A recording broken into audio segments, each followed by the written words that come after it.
Welcome, everybody. Thank you. And tonight, we want to welcome you to another MS Views and News program. And it is an MS Views and News program. Why? Because we provide educational information, resources, and services for anybody affected by multiple sclerosis. And so we're glad that you came here tonight. For those that are in the room that don't know who I am, my name is Stuart Schlossman. I too have multiple sclerosis, and I'm president and founder of MS Views and News. If you want to speak with me about everything that I do for the organization and what we do, that's great. You could speak with me after the program, because I'm not here to speak tonight. People, though, do ask me. We do a program almost every 7 to 10 days. Where am I getting my energy from? All of you. So thank you. I thank you all.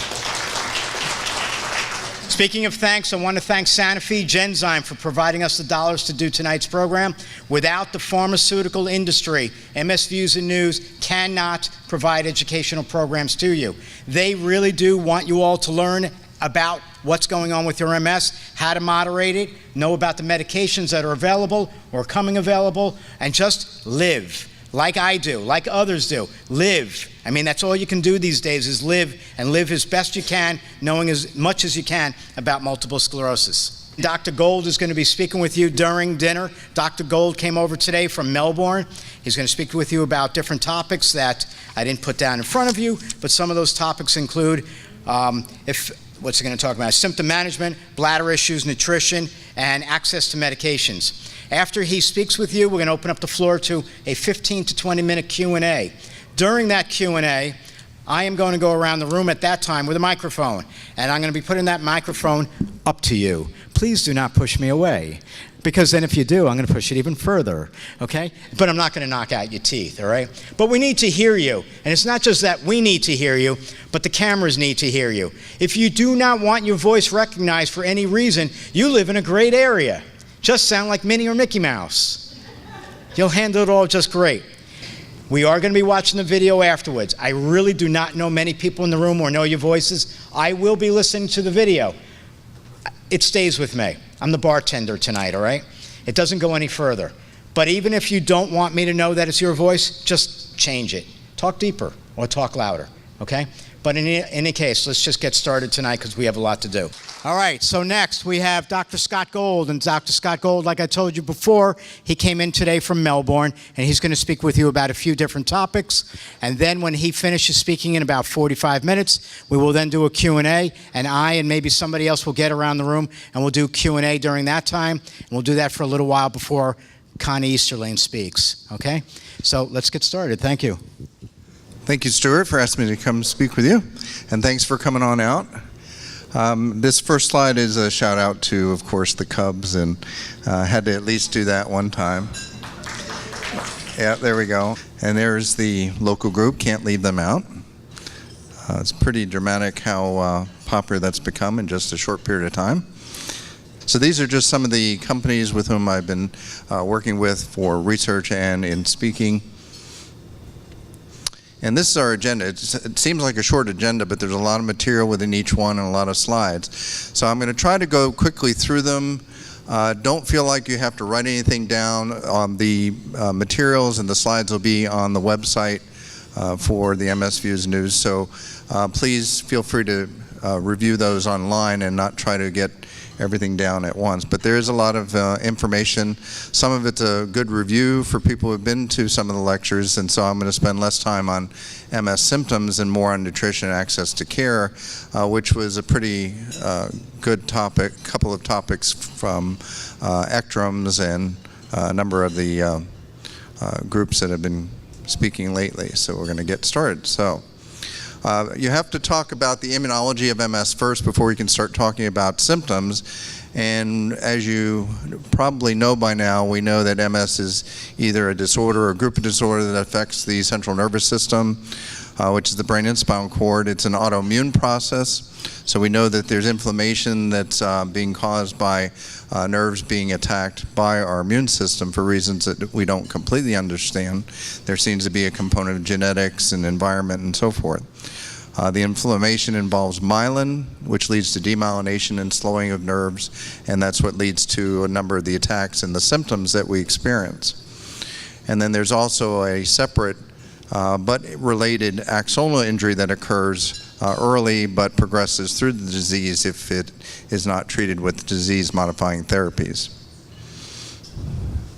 And this is just a picture of how the T cells become activated, and then they produce cytokines which attack both the myelin and the oligodendrocytes, which form the myelin and leads to the destruction. We think of MS relapses in certain ways. We have a definition of it lasting at least 24 hours, and they're at least 30 days apart.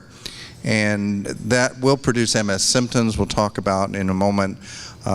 We also look at how people may have a good or partial or incomplete recovery from relapses, and that may lead to more chronic symptoms. They are extremely variable in terms of their severity and location. We think that other things can mimic relapses. We look at fever and infections and other illnesses that may look like a relapse or bring out previous MS symptoms, but they're not true relapses. And then we know that there's not always a good correlation between the MRI and symptoms. Depending on what part of the brain and central nervous system is affected, that will determine what types of symptoms we may experience. So it can be anything from the cortex and cognitive loss into the brainstem with double vision and into the spinal cord with numbness and bladder and bowel difficulties. So if you look at the percentages, people can develop MS symptoms at some point in the course. They don't always come on all at once. Fatigue being the most common, but also closely followed by a number of other symptoms, including sensory symptoms of numbness, tingling, itching, and so forth. Cognitive impairment is common, bladder and bowel. So you can see them listed here. I don't know that you have to do anything other than to take notice that they're very common symptoms, and they're something that we pay attention to when we're either following someone with MS or making the diagnosis. We're going to hit some of the main symptoms in MS, and fatigue is probably the most common and can be one of the more devastating forms of symptoms. So overwhelming sense of tiredness is often described, lack of energy, feelings of being exhausted, and feeling like you're having the flu all the time. People have described it different ways, comes on quickly.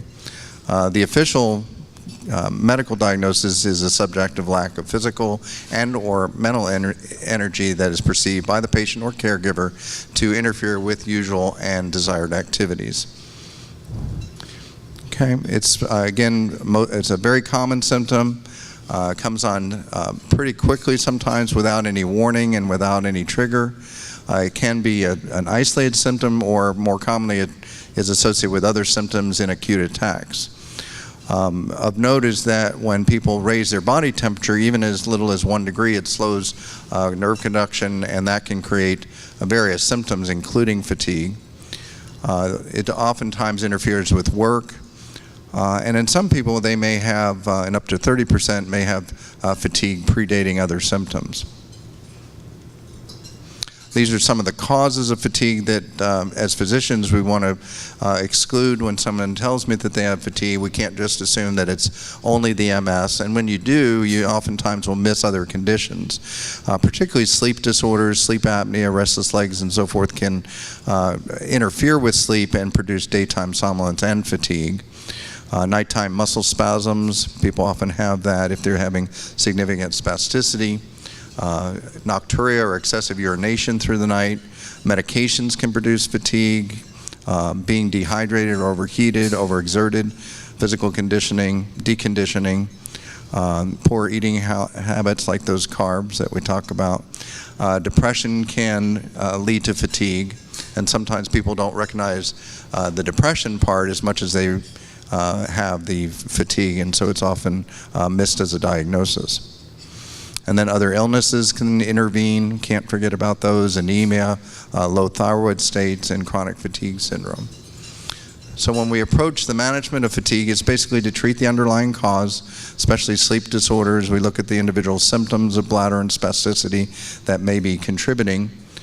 We treat restless legs and other conditions, depression, so forth. Cooling is vital, nutrition, hydration, and then oftentimes physical and occupational therapy can help. Okay, and these are just some of the things that you can practice to try to improve fatigue management, such as organizing your time and pacing yourself, setting realistic goals, and not trying to take on too much, particularly if you're not feeling well that particular day. Sleep hygiene and so forth. Other recommendations, some people will require handicap parking stickers. Some people tend to try to do too much and walk or stand when they can be sitting or relaxing. You want to try to plan your activities using remote controls and cordless phones, walking aids and so forth if they're required.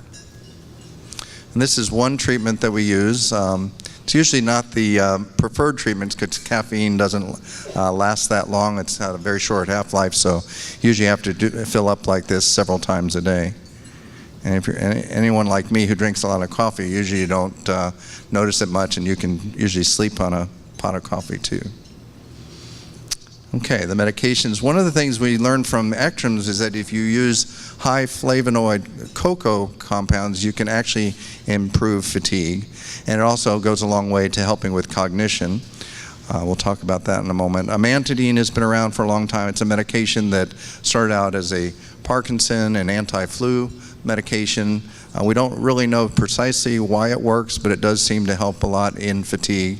It's often used in head injury patients to stimulate cognition. Some of the activating antidepressants are often used: fluoxetine, bupropion, venlafaxine. 4-aminopyridine sometimes can be used, although it's not as effective as some of the others. And then some of the non-amphetamine stimulants, such as modafinil, which is Provigil, and armodafinil, which is Nuvigil. And then the amphetamines have been around for quite a long time and have actually turned out to be a very safe way, if used correctly and in close supervision, can be very helpful for patients. And I like the added advantage of elevation of mood with the amphetamines, and also the improvement in concentration as well as fatigue. This is a nice cartoon. My wife said, "What you doing today?" And I said, "Nothing." She said, "You did that yesterday." He said, "I wasn't finished." One of my favorites. All right, getting into cognitive impairment, processing speed. That's one of the more common things that we can find. Cognition is impaired in anywhere from 30 to 70% of patients. It's a pretty wide range, and it depends on how closely you look for it. So if you test people carefully, you may find that up to almost 3/4 of patients will have some degree of impairment, whether it's slowing of processing speed or trouble with concentration, attention, multitasking, and so forth. But there are also other things that can be affected, especially if the disease is progressed, and can be pretty difficult for patients in more advanced cases. It seems to correlate with cortical involvement, and can be a more devastating component of the disease. As you said, 30 to 70%, often under-recognized or misdiagnosed. Leads to problems in employment, either underemployment or accidents, day-to-day levels of functioning, and loss of social contacts. And studies have shown that there is significant cognitive impairment over time. So without treatment, we're often seeing that patients will have significant cognitive difficulties. This is a quote by Charcot in 1872, which is pretty insightful. This is obviously before the time of treatment and when people became pretty advanced. And his quote was, "There is a marked enfeeblement of memory. Conceptions are formed slowly. The intellectual and emotional faculties are blunted. It is not rare to see them give way to foolish laughter for no cause, and sometimes to melt into tears without reason." So even back then, he was astute enough to realize the slowing of cognitive impairment. He was able to look at the blunting of emotions, which sometimes occurs, and also the pseudobulbar affect, where people suddenly have emotional incontinence or lability. And he was able to correlate that through pathology as well. Some of the red flags in your spouse or friends that you look for are things that we look for in terms of the MRI, but you can look for changes in their history, missed visits, trouble following directions, trouble continuing with their medications properly, holding down jobs, depression, particularly if it doesn't respond to antidepressants, and then patient or family members reporting cognitive impairment. Treatment is geared towards looking at underlying conditions, B12 deficiency, low thyroid state, sleep disorders, which oftentimes can have a dramatic benefit in turning around cognitive impairment. We try to avoid and take people off of certain medications that may actually interfere with memory, such as the benzodiazepines, Valium, and then Benadryl, which is diphenhydramine, seen in a lot of over-the-counter sleep aids. Some of the non-pharmacologic treatments are anything from cognitive rehabilitation, relaxation therapy, meditation, so forth. We use the disease-modifying therapies, which are excellent in regulating and improving cognition oftentimes. And we treat with sometimes medications or supplements that may help, but there's really nothing that has been proven to be of benefit other than the disease-modifying therapies. The ALA is alpha-lipoic acid, which has been shown to help in atrophy and presumably may help with cognition as well. Treating attention span with some of the medications listed, physical and mental exercises, and then diet. Pain is fairly common. We're going to go through this pretty quickly. It's usually divided up into neuropathic pain. Those are things like trigeminal neuralgia and other types of neuralgia, Lermite's phenomena. And it also can be other types of pain, such as those caused by muscle spasms or spasticity and flexor spasms, dystonia, and so forth. So those are more muscular and can be treated differently. Optic neuritis is often painful. Trigeminal neuralgia, we won't really go into a lot of detail right now, and we can do that on another time. Some of the non-pharmacologic approaches are listed there. Everything from stretching to ice packs, massage, physical therapy, biofeedback, yoga, acupuncture, and so forth, all can be of benefit. And you don't have to just try one, you can try multiple modalities and oftentimes get benefit that's additive. When you get into some of the medications available, there have been medicines for a number of years available for these types of pain. There are classes such as anti-epileptic medications that have been found to be very effective for these types of nerve pain. Antidepressants, antipsychotic medications have been very useful in people who are having difficult time and not responding to other modalities. Oftentimes with neuropathic pain, the narcotics are not necessarily effective, and so we often look at these other medications as a replacement. Okay, there are also procedures that can be done, such as nerve blocks, pain pumps and stimulators, all of which are available working through a pain management specialist. There's also, for the muscular component and spasticity, the intrathecal baclofen or Botox. Bladder dysfunction is very common in up to 80% of patients. It typically occurs when there's spinal cord involvement. It can be due to a number of factors involved, either a problem with very little filling of the bladder because the muscle is overactive and spastic, or it can be due to overfilling of the bladder due to low muscle tone, what we call a flaccid bladder. And oftentimes the best way to make the diagnosis, in addition to the history exam, is through something called urodynamics, which is a fun test that can be extremely beneficial. So these are just some of the symptoms that people describe: urgency leading to incontinence. And the treatment is geared towards the individual subtype. So if you have a spastic bladder, there are different types of ways of working with that, either behavior modification, physical therapy, and medications. The hypotonic or floppy bladders are treated differently, oftentimes with certain mechanical maneuvers, sometimes even intermittent self-catheterization. So there are a number of modalities that have been developed to help with bladder dysfunction, have been very effective. Gait I'm not going to spend a long time with because it's very complex, and there's not a way to specifically treat other than treat the individual causes. But it's a very complex interplay between different neurologic systems And almost, if you have one or two of these systems that are knocked out in MS or other conditions, then Gait can be affected. So we want to take a careful history. We want to do some blood work and other testing. We may do nerve conduction studies and MRIs. And basically, you want to look for underlying causes if you can find one. And if you can't, then you try to work with what deficits that the person might experience. Physical therapy is vital. Stretching, as you've heard, trying to work through aerobic exercises, yoga, tai chi, and a number of alternative therapies have been very useful. Okay, so now we're going to go on to nutrition.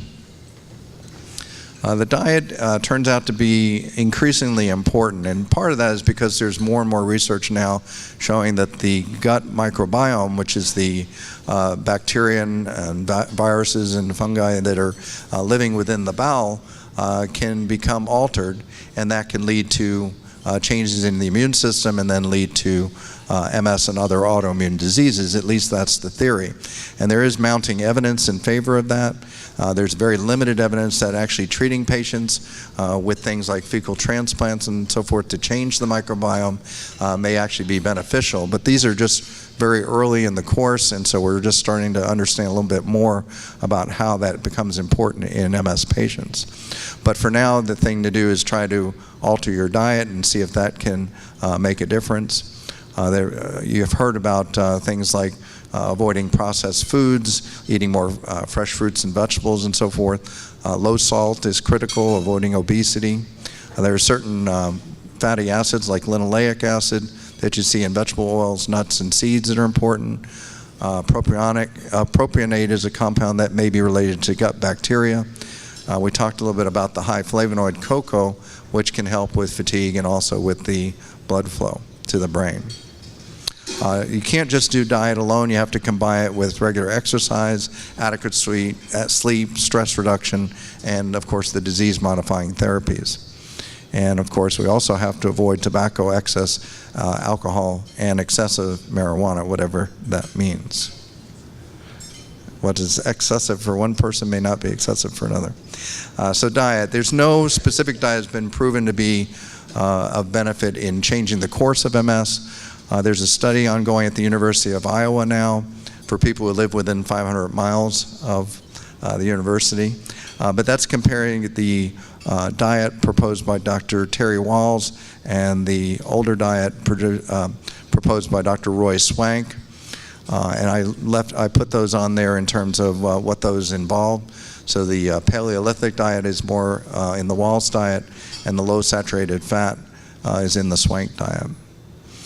No one really knows whether that's going to make a difference, but the study is hopefully designed to see if that makes a difference between the two diets. There have been other things proposed, such as the Mediterranean diet, which involves fish, fruits, vegetables, nuts, olive oil, whole grains, legumes, and my favorite, red wine. Then there's the Mediterranean zone diet, which is a combination of the zone diet by Dr. Barry Sears, and he's incorporated now the Mediterranean diet as well. And all these are geared to try to reduce inflammation, improve insulin, improve your body weight, but also improve the inflammatory response as it relates to the body, specifically for MS. Supplements can be very helpful. We know now that vitamin D plays a big role.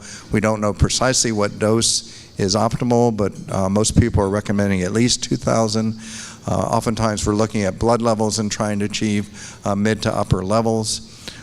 We look for things like hypercalcemia, which is uncommon, and oftentimes vitamin D has been shown now to improve reduce conversion from clinically isolated syndrome to definitely MS. It reduces disability in MS patients and reduces MRI activity. Biotin in high doses, 100 milligrams 1 to 3 times a day, is helpful for symptoms of MS, but does not impact the disease itself. It can interfere with thyroid and parathyroid hormone tests, so you have to be careful of that. Lipoic acid, as we mentioned before, 1,200 milligrams per day, was shown in one study to reduce atrophy by 66% against placebo patients in secondary progression. So it's one of the few things we've seen that will actually have an impact. Now, it's in small numbers, so it has to be studied in larger groups of patients to see. Omega-3 fish oil seems to be helpful. You can get that in fish oil capsules or oily fish, flaxseed, cod liver oil tablets. And then vitamin B12 can be helpful as well, particularly with vegetarian or vegan diets. Okay, we're going to move on to the last section now on access to care. So Stuart asked me to talk about this. I thought I would approach it in a couple of different ways and try to look at how we interact with our healthcare providers and how we try to take a more primary role in terms of being able to get onto medications and being able to get the medications that we choose and not necessarily those that are chosen for us. So this is the way I've approached that. It sometimes seems to be a giant mountain to climb, but I think we're finding ways to get around that. Okay, so the important thing is to try to take control of all aspects of your treatment, and this is something it's very hard to do. People tend to be in medicine more passive and let things happen around them, but in MS probably more so than any other disease, you have to be in control and know everything that's happening with your care, and you can't just leave it up to chance or leave it up to other people to complete everything for you, or you're going to be disappointed. And I've seen it time and time again where people come back, 3 months, 4 months, 6 months later, and they're not on medication because they didn't make that contact with the insurance company or the pharmaceutical company to be able to get onto medication. So you have to know about your medication in detail. You have to know what it can do for you realistically in terms of relapses, the MRI, the disability, and your quality of life. You have to be aware of the possible side effects. And you have to know what laboratory studies are needed before and after starting the medication and how often they're recommended so you can keep on top of that. Oftentimes you have to share those results with other physicians as well so everybody can be on the same page. So you want to monitor those results with your healthcare providers and get copies for everyone. And that's really coordination of care is the best way to avoid problems. Pharmaceutical and specialty pharmacy are important, so you should know the contacts at the drug company and the specialty pharmacy that's providing the drug so you can be in contact with them along the way and ensure that we can get onto the medications as quickly as possible.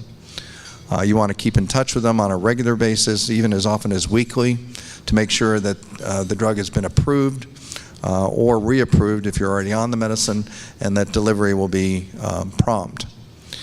We want to make sure that we look into patient assistance programs or patient resources by phone or on the pharmaceutical website, copay assistance through a commercial insurance, and foundation assistance through the Medicare and Medicaid programs. So you should be aware of all those depending on your situation. You want to make sure you keep in contact with your training nurse regarding the side effects, any questions that you have about injections or other aspects of the medication. And you want to know the anniversary date of the prescription so that you can plan at least 30 to 60 days in advance so there won't be a delay in getting the medicine down the road. Oftentimes people will miss a month, 2 months, 3 months because of the processes can be very complicated and people aren't on top of it. And you also want to notify all parties involved if you're planning to or have changed insurance companies. That oftentimes will delay medications and care. With regard to the insurance company, you want to make sure you're in contact with them about their approved meds on their formulary and the criteria for their use. You want to know about their appeal process if you and your physician decide that that's not the drug that you would like to use. You want to know about the copay tiers or the costs that it costs for the individual drugs. You want to try to coordinate the prior approvals or the PAs with your healthcare provider when they're needed. So the PAs require info that you can provide primarily, such as previous disease-modifying therapies that you've tried, why you've failed them, either because of lack of benefit or side effects, or the reason for the new request, the new DMT request. You also want to look at the deadlines for the appeals and for approval of the application. If it's denied, you want to make sure you know what that process entails. If you're not insured, there's still a route you can go, a couple routes. One is to contact the pharmaceutical company for an assistance program, and the other is to discuss your options with your healthcare provider, and they may be aware of research trials that are available, which can be very helpful. Okay, getting into more detail, but I'm going to try not to belabor it too much. With your healthcare providers, you definitely want to keep a lot of detailed information, about office visits, hospital visits, and so forth. And you want to try to make a smooth transition between different aspects of your care. So from your outpatient doctor to rehab to hospitals, all the way along, make sure everyone's aware of what's going on and everybody's on the same page. At the bottom, you may not be able to see real well, there are these flash drives that you can purchase for a reasonable cost that have programs that enable you to share your information with various providers. And those are tremendous to have because you are in control of that information and you can share it with whom you would like. And that way everyone has the same information, the same medications. You can change those medicines as you go to each visit, so it really becomes important. It's a good idea to keep track of your previous major attacks, any residual effects you've had, your major symptoms. You want to make sure you bring your MRI CDs, not just the reports. So if your physician is inclined to look at the CDs and compare old and new studies, it's critical for that visit to help with your care. You want to make sure they know about other medical conditions and your other physicians, who your primary care and other consulting physicians are. And you want to make sure you have the dosages of your medications, how they're taken. Is it done through a local pharmacy, mail-in pharmacy, specialty pharmacy, etc.? So you have to make sure all that information is accessible for you and for the physicians. You want to make sure you put down any allergies or severe side effects that you've had. And you also want to include some information about past or upcoming surgeries, test results that have recently been done, or any lab results. Before each visit, you should make a list of questions and concerns that you have. Cover the main issues. I mean, you probably can't touch on 10 or 15 different items except in a superficial way. You want to focus in on maybe 3 or 4 that are vital to you and just get the most out of those particular issues that visit. Oftentimes you can interact with physicians through websites, through secure email, and that's another way to get some of those items covered later on. And of course, you do want to notify your physician if you're changing insurances. Okay, so I think at this point you really need to advocate for yourself and for each other. This is a critical time. Healthcare is changing, our society is changing, the medications are changing, and so we have to make sure that we take care of each other and take care of our own and understand what's out there. We want to make sure we educate and encourage Congress to expand access to the different disease-modifying therapies, because they basically, for the most part, are clueless about what you're going through, and they need to be educated. Some are better than others, but you definitely want to take a proactive role. You want to educate the public around you, maybe through the press or other means, about these, about MS and about the disease-modifying therapies. I think a little effort now from you all would go a long way to help us. This is becoming more challenging as we go along, so I think it's important that we try to be as proactive and aggressive about this as possible. And I think we'll see an improvement in our quality of lives with this. Okay, so the bottom line at the end is to focus on what's important to you, both medically speaking and your family. For me, it's obvious. There's my 4-year-old granddaughter, my 1-year-old granddaughter, my 1-year-old grandson. Sorry about the FSU for you Gator fans. I'm living in Melbourne Beach. I've been there for 33 years, and we've raised our family there, and we plan to stay there for quite a while. But it's a great place to come visit if you'd like. It's one of those things you have to look at the quality of life and all the aspects that come into it. That's Melbourne Beach. This is an interesting sign I saw outside of a bar/restaurant in Charleston. It says a good time occurs precisely when we lose track of what time it is. So I thought that was appropriate, especially as I was walking out. Thank you for your attention.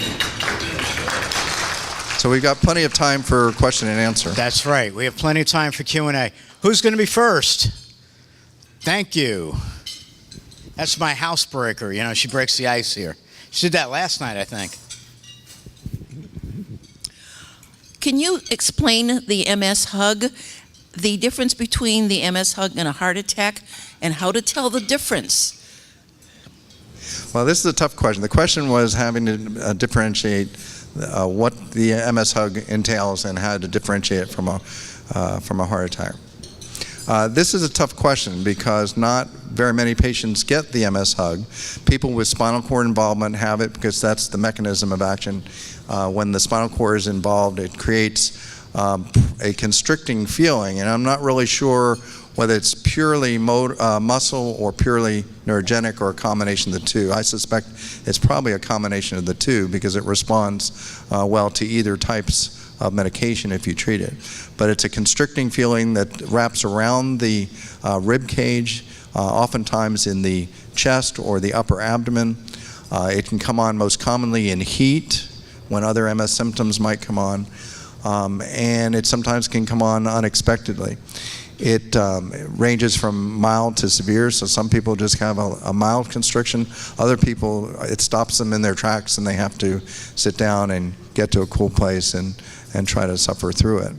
If it's severe enough, oftentimes we'll give them medications to try to reduce some of those symptoms.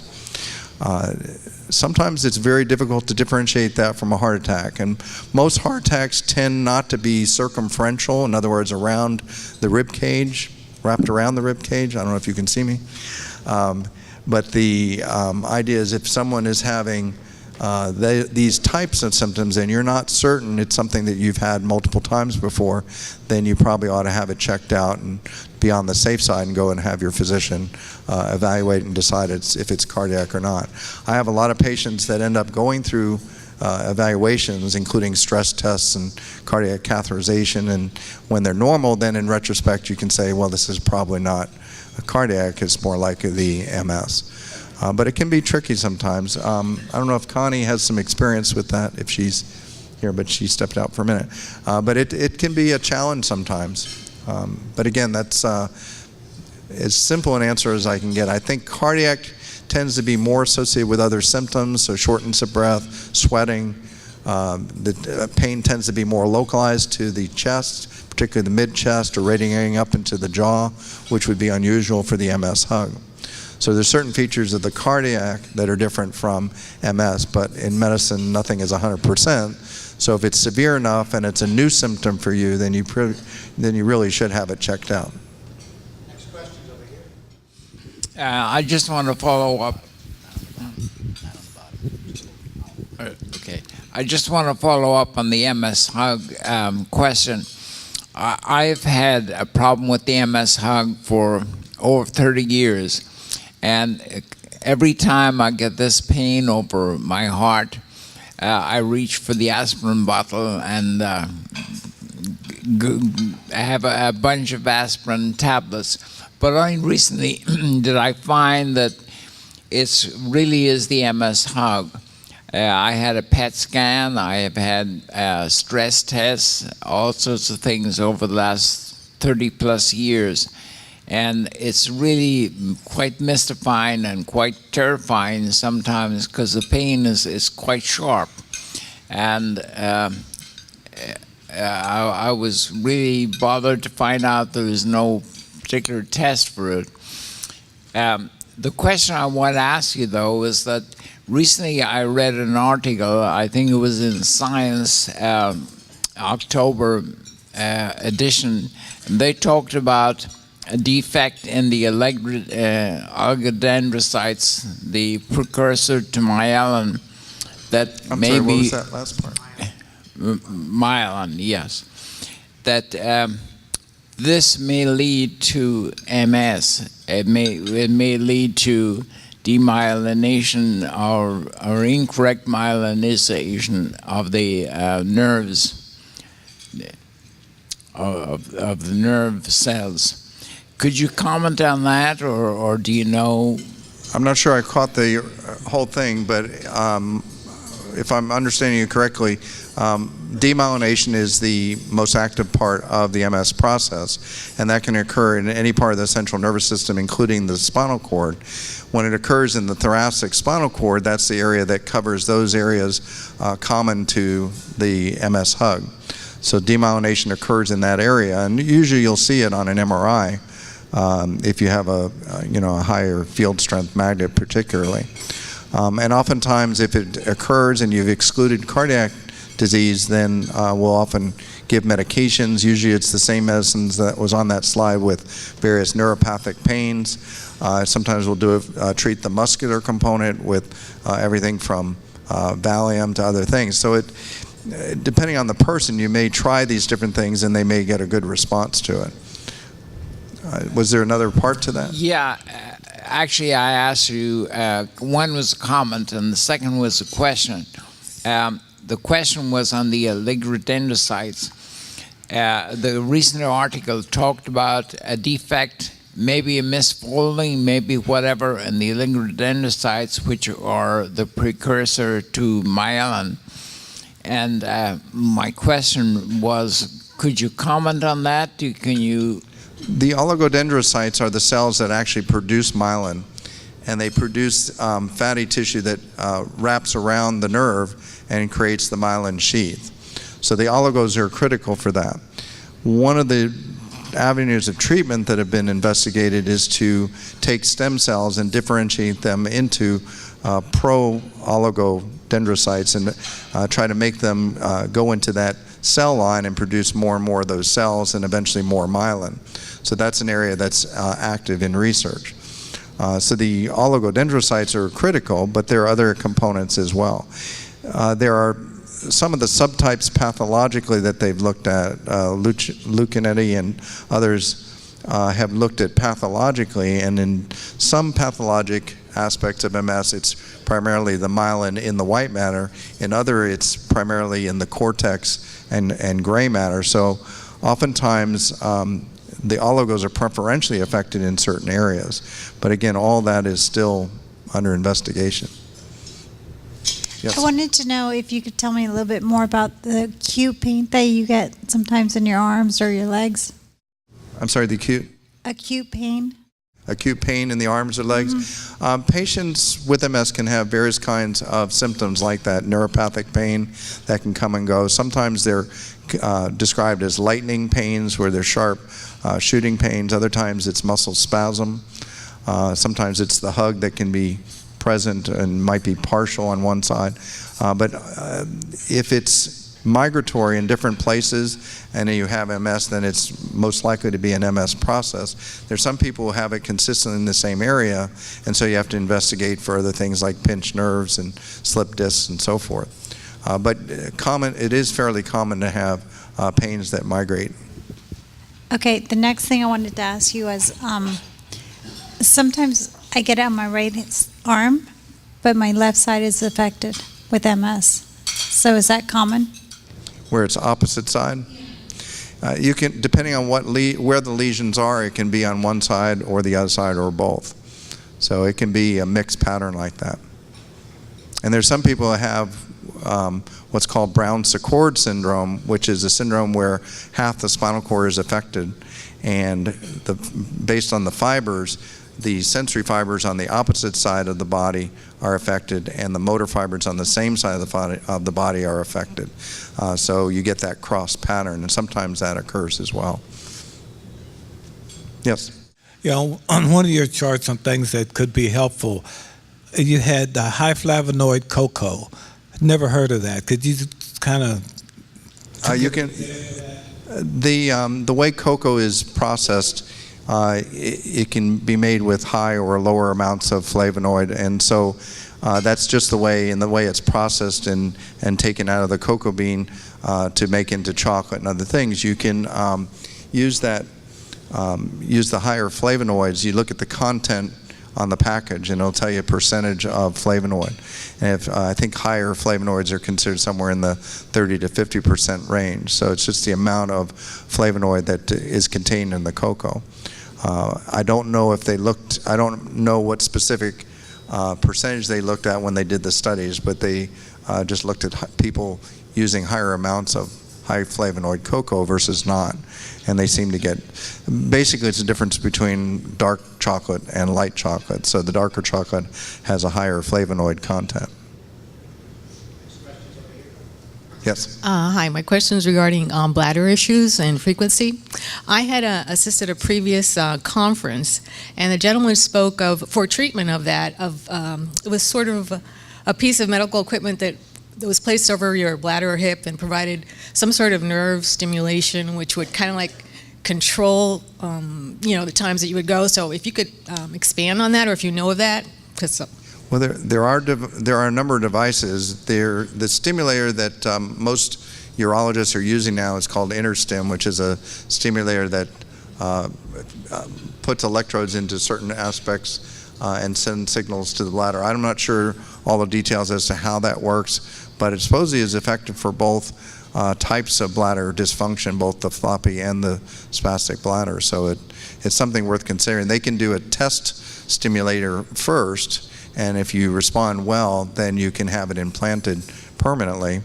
The problem is that most of the stimulators won't allow you to do MRIs, particularly spinal MRIs, because of the stimulator, and the leads may be heating up.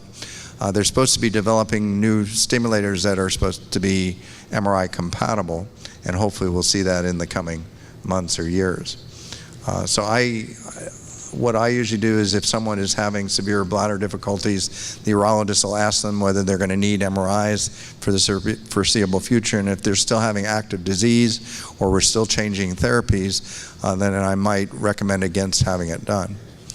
Some of them you can do just the brain MRI and not the spine MRI. Others you can't do it at all. So it depends on the stimulator and when it was developed. I was going to ask you about the same thing. I went to MSAA meeting, and the doctor there was talking about a stimulator that goes in your ankle, and it's just you do for 12 weeks in a row, and they change it, and it's supposed to help with your bladder. And it doesn't stay in. The programs it once every 12 weeks. Okay. Once every week for 12 weeks, sorry. And I don't know the name of it, but it was at an MSAA meeting. Okay, I know it's not in common practice, but it's interesting. Hopefully that will, if it's effective, spread and be used more extensively.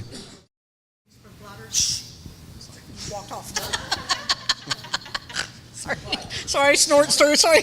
She doesn't need the microphone. You're in trouble. Sorry. Do you know of anything else that helps the bladder that you can't stop going all the time? Well, as I said, the best thing to do is have a urologist take a careful history exam, do the proper testing, including urodynamics, find out precisely what type of bladder dysfunction you have, and then be able to design a course of action that will help you. A lot of times it's just simple things like delaying your bladder, your urination a little bit more each day, and trying to a form of behavior modification to train your bladder to do what it's supposed to do, which is to fill more completely. But again, the best way is to see a urologist or urogynecologist that knows about those various techniques. And there are now physical therapists that can help you with that as well. Yes? How will the legalization of medical marijuana affect MS treatment? I'm sorry, what was that? I'll repeat it. How will the legalization of medical marijuana affect MS treatment? That's a good question. I'm not allowed to answer. No, I'm kidding. I guess in this format I'm allowed to answer.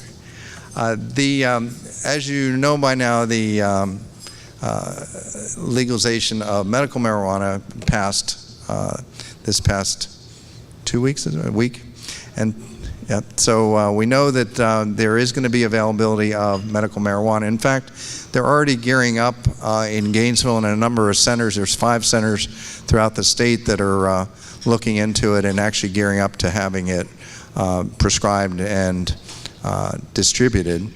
They're going to be looking at different types of or different formulations of it, administering it. And there's so many different types at this point, it's hard to know what the best is going to be for a given person. In Europe, they're using a medicine called sativa, which is an inhalant for spasms, which is very effective and has very few in the way of long-term side effects that marijuana smoking has. We know that smoking marijuana long-term can lead to cognitive impairment as well as lung disease. So I think one of the advantages of having it legalized, it will be able to study it more effectively in different formulations and be able to find out what the proper doses are. And I think it'll be a good thing for patients long term. But I wouldn't, I would definitely do your homework and make sure you're going to a legitimate company and that you're working with the government regulations. It's something I think that's evolving. There's everything from oils to pills to cookies to smoke, everything. So, I mean, there's a lot of things out there that have to be compared, and people decide what's going to be best for them. My understanding is that your personal physician, particularly if they're treating MS, can designate that you have a condition that would benefit from medical marijuana, and then you would take that to one of these distribution centers, and then they would be the ones to prescribe and administer it. Yes? About MRIs, the exam. You said something about the clarification. Is it different types of MRIs, machines or something? There's a number of different MRIs. There's a lot of variability from one to another. There are still different weaker magnets that are out there. 0.5 and 1 Tesla magnets, and the standard now has become to use the 1.5 and 3 Tesla magnets, which are more effective at defining the MS plaques.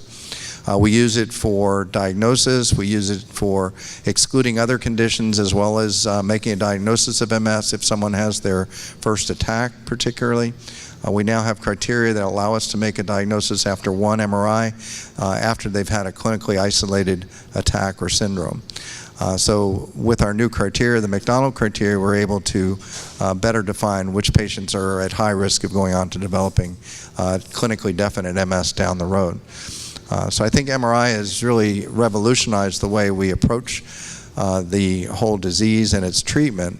It's not by chance that the original drugs that came out for disease modification were when MRI started to become well known, and we knew that it could not only detect MS lesions but also see changes over time. So in the 1980s, when we first discovered it, through 1993, 1996 timeframe when the first drugs were being developed. So the MRI has revolutionized how we do that. Is it known what the difference is between primary progressive and a relapsing remitting MS? Primary progressive and relapsing remitting. Yeah, it's probably one of the hottest, toughest topics in neurology at this point. But there are designations that we've had for a number of years now that look at the course of MS. We used to have either relapsing MS or progressive MS. Then they started breaking them down for research purposes into primary progressive, relapsing, remitting, relapsing progressive, and then secondary progressive. Over time, we've realized that they're oversimplification, and they're primarily used for research trials. But unfortunately, people tended to use them in practice, or the insurance companies were using them as a way to deny patients medication or fit them into specific categories, which made it very difficult. I think that's compounded by the fact that MRI can still show abnormalities on some of the progressive patients. So, for example, we're now looking at patients as being progressive with or without relapses, and that's either based on MRI or their clinical symptoms. Primary progressive is particularly difficult is because if patients don't remember their symptoms from very early on, and if they have a very protracted progressive course, they may not remember their attacks. There was no one that was looking at them with an MRI years before necessarily to be able to document that. So that can be a difficult category to diagnose. We also think that we also have noticed that the treatments, the standard treatments, have not been effective. And maybe that's because we're not catching those patients early enough with some of the disease-modifying therapies. There's about to be released a medication in the next month or two, we expect, that may very well be approved for primary progressive, which would be the first one to show that benefit. But again, how you make that diagnosis is extremely difficult. We've tried to make certain criteria that they had progression over a year and so forth, and I find it very difficult sometimes to really be sure. I have some patients that have progressed and look like primary progressive, but if you really take the history back and you bring in a family member they can remember, sometimes it's even a parent if they've had it long enough that they could remember an attack that occurred. So it may not always be what you think. Just like you have patients who come in with quote-unquote secondary progressive, but when we really take the history, they're not really progressing. They're just having attacks, and then they're just getting incomplete recovery from each attack. So there's not really an underlying progression. It's more of a slow kind of stepwise pattern. So those categories are really are becoming passé, and I think it's good that we try to put those aside because they tend to produce more confusion than good. I think you have to look at everyone as an individual and pay attention to what their history was, what they've responded to, what they haven't responded to, and then take it from there. Another question over here. Can you comment on where we are with the research of remyelinization? Okay, so the question has to do with remyelination. At ECTRIMS, they presented some interesting information that in the last 3 to 4 years, I think since 2012, there's been $85 million spent on secondary progressive and other progressive forms of MS. So the research is there and it's coming along. That research is looking at what is causing the deterioration. Is it strictly myelin? Is it some other process that's going on within the nerve cells called neurodegeneration? Is it a combination of the two? A lot of the treatments now are looking at ways of figuring out and measuring whether a particular treatment's going to work. In other words, what is secondary progressive? What is primary progression? How do we actually measure that? So they've looked at things such as neurofilaments in the blood and spinal fluid. They've looked at some other chemical compounds to see if they're higher in people who are in the progressive stages, and they are finding correlations. So that was our first step, is to start coming up with these biomarkers that allow us to gauge a particular person's course and follow them over time. And if you can impact that, then you know you're having an impact on that particular part of the disease.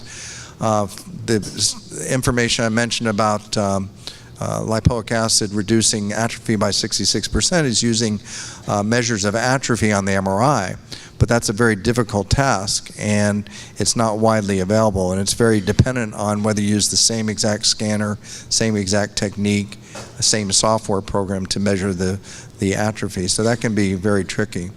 But I think with regard to myelin, we talked about the oligodendrocytes being developed that could be given into the brain or into the spinal fluid that would then make the myelin.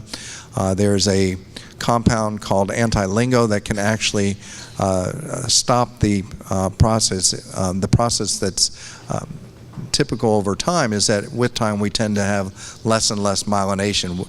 We're developing chemicals like lingo that turn off the myelination process. So now drugs like anti-lingo that will turn that back off, so the process of myelination will then continue or increase.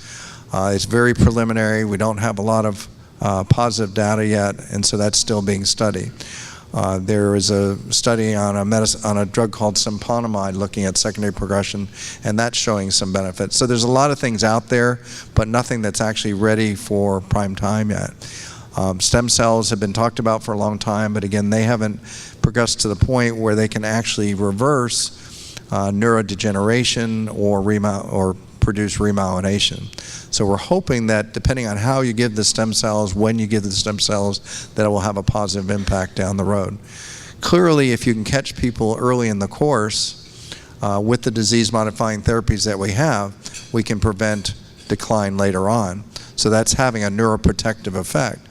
But we don't have anything that will reverse the damage once it's already been done. So that's where a lot of the research is headed. Okay, thank you. Let's thank Dr. Gold for coming on down today.